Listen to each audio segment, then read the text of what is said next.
پاک افغان سرحد کے ساتھ واقع پشتون اکثریتی قبائلی علاقے طویل عرصے سے شورش اور عسکریت پسندی کی زد میں ہیں۔ وفاق کے زیر انتظام قبائلی علاقہ جات یعنی فاٹا نیم خود مختار حیثیت رکھتا ہے، جسے جزوی طور پر اسلام آباد کا کنٹرول حاصل ہے۔ پاکستان 1901 کے برطانوی قواعد و ضوابط کے مطابق یہاں حکومت کرتا ہے، اسی لیے اس علاقے میں خیبر پختونخوا کی حکومت کی ریٹ نہیں، نہ ہی یہاں پاکستان کی سپریم کورٹ کا قانونی اختیار ہے۔ یہاں کا انتخابی اور سیاسی سیٹ اپ بھی بقیہ پاکستان سے مختلف ہے۔ افغانستان میں 2001 میں طالبان کی حکومت کے زوال کے بعد پاکستان کی وفاقی حکومت اور فاٹا کے تعلقات بد اعتمادی کی بھیڑ چڑھ گئے۔ تاریخ گواہ ہے کہ برطانوی بادشاہت کے لیے بھی ان قبائلی علاقوں پر حکومت کرنا مشکل ترین ثابت ہوا تھا۔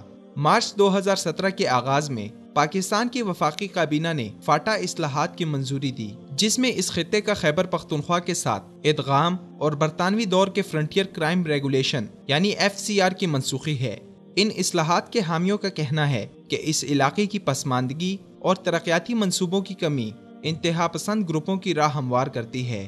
ان اصلاحات سے اس خطے میں سہولیات کی دستیابی ہوگی، جس سے خوشحالی اور روزگار کے مواقع پیدا ہوں گے، جو کہ عوام کے بہت سے دکھوں اور شکووں کا مداوع کریں گے جو انہیں پاکستانی حکومت سے ہیں۔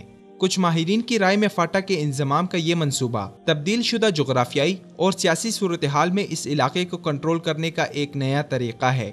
پاکستان کی سیاسی جماعتیں اس معاملے میں متضاد آراء رکھتی ہیں، جبکہ ماہرین کے مطابق فاٹا کے نظام میں تبدیلی اور اسے پاکستان کی سیاسی مین سٹریم اور قانونی نظام میں لانا اس خطے میں پھیلتی شورش کے مسئلے سے نمٹنے میں مؤثر نہیں ہوگا۔ پختونخوا ملی عوامی پارٹی جیسی پشتون قوم پرست جماعتیں ان اصلاحات کی اس لیے مخالف ہیں کہ ان کے مطابق فاٹا کے لوگوں کو پاکستان سے آزاد رہنے کا حق ہے اور یہ اصلاحات ان کی آزادی پر قطعاً ہیں۔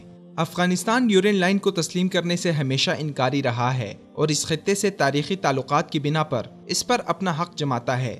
پاکستان اور افغانستان کے پشتون تاریخی، ثقافتی اور خاندانی اشتراک کی بنا پر ایک دوسرے سے جڑے ہوئے ہیں، مگر دونوں ممالک کے درمیان بگڑتے سیاسی تعلقات بہت سے مسائل کی وجہ بن رہے ہیں، جن میں دونوں اطراف کے پشتونوں کا آسانی سے سرحد پار کرنے کا سفر بھی شامل ہے۔ کابل کی مخالفت کے باوجود فاٹا کے مقامی حامی دونوں طرف موجود ہیں۔ ان اصلاحات کے حامی مقامی سیاستدان برسوں سے ان کے حق میں لابنگ کر رہے تھے۔ ان کے مطابق FCR نے فاٹا کو 100 سال پیچھے دھکیلے رکھا اور اب خیبر پختونخوا کے ساتھ مل کر یہاں ترقی و خوشحالی کے نئے ادوار کا آغاز ہوگا، جس کا مثبت اثر سلامتی کی صورتحال پر بھی پڑے گا۔